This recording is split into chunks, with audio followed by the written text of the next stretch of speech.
atitude correta e sábia que nós adotamos como cristãos ao ensinarmos as pessoas sobre as verdades de Jesus Cristo é uma postura em que equilibramos verdade e amor. O que eu quero dizer com isso?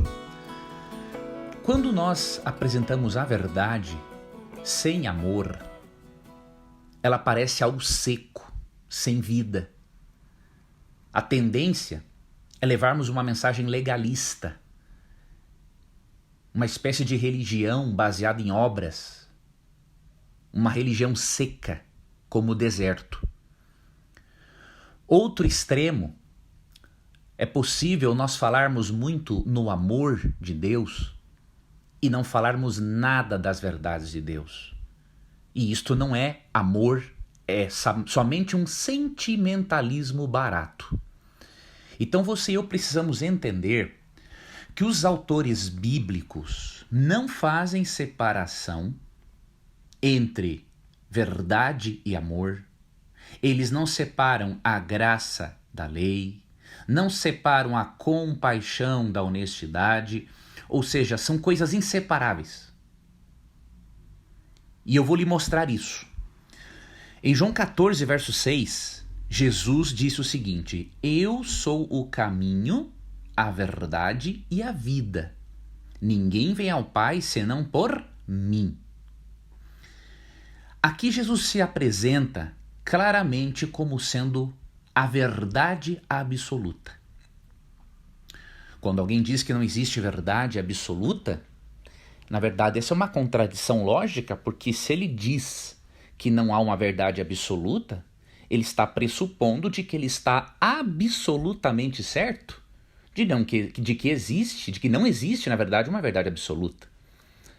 Então é uma contradição lógica. Existe sim uma verdade absoluta, e esta verdade é a pessoa de Jesus Cristo e tudo aquilo que ele ensina.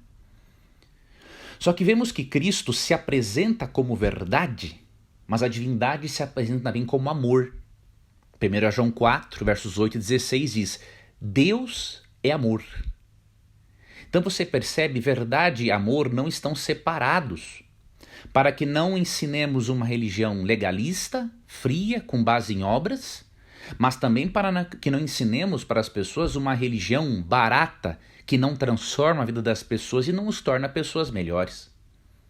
Por isso, devemos apresentar a verdade juntamente com o amor. Os dois ingredientes fazem parte da mesma receita. Vamos ver conselhos bíblicos de como podemos fazer isso. Um desses textos eu já li durante a semana, vou lê-lo novamente e lerei um segundo texto. O primeiro se encontra na primeira carta de Pedro, no capítulo 3, verso 15, que diz: Antes, santificai a Cristo como Senhor em vosso coração, estando sempre preparados para responder a todo aquele que vos pedir da razão da esperança que há em vós.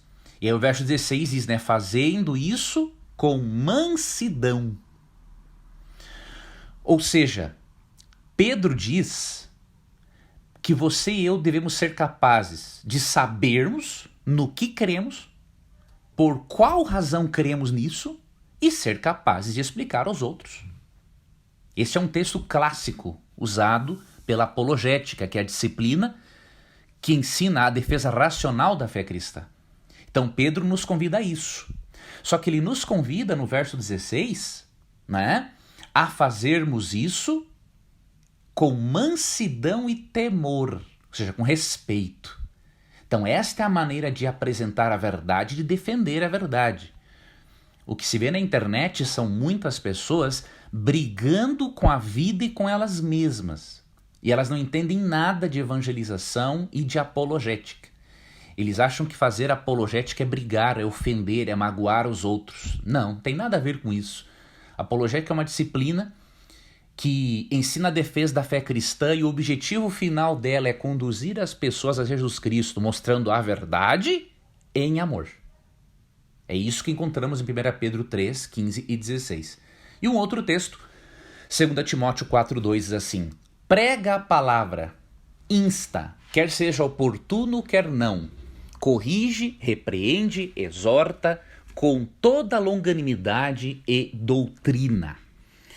Ou seja, quando ele fala para pregar a palavra e insistir, quer seja oportuno ou não, ele ao mesmo tempo diz que é para corrigir aquele que está no erro, né, e repreendê-lo com longanimidade, ou seja, com paciência, amor e doutrina.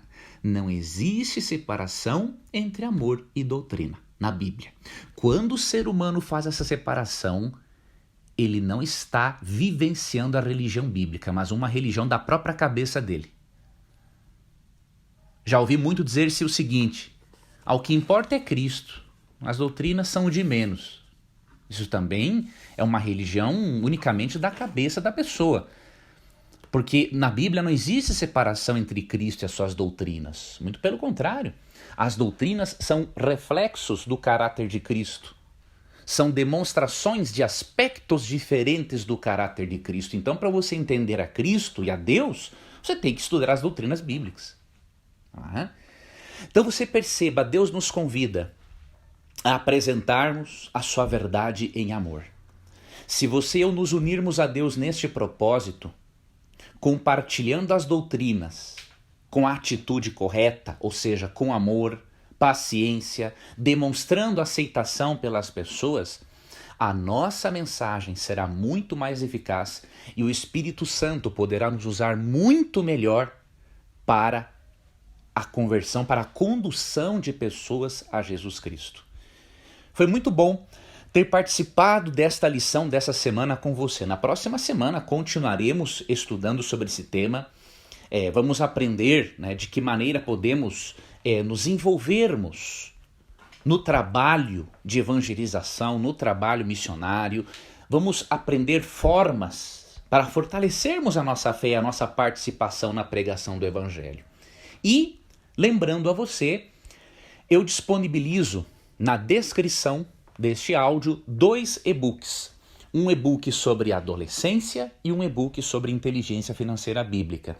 Se um desses temas ou os dois interessarem você, você clica num ou nos 2 links, baixa o e-book do seu interesse e a partir dali você vai receber uma sequência de e-mails tratando desse tipo de assunto, para ajudar a você a lidar, educar o seu filho adolescente dentro dos caminhos de Deus, ou o seu pré-adolescente, e também para você aprender com a Bíblia como sair das dívidas, como administrar suas finanças, como mudar crenças limitantes aprendidas sobre o dinheiro e desenvolver crenças corretas, potencializadoras. É um curso que vai lhe ajudar primeiro a ser, para depois a ter. Porque como diz Jesus, que adianta ganhar o mundo e perder a alma, não é? Então será uma satisfação compartilhar um ou esses 2 materiais com você. Um grande abraço, que Deus te abençoe e até a próxima semana.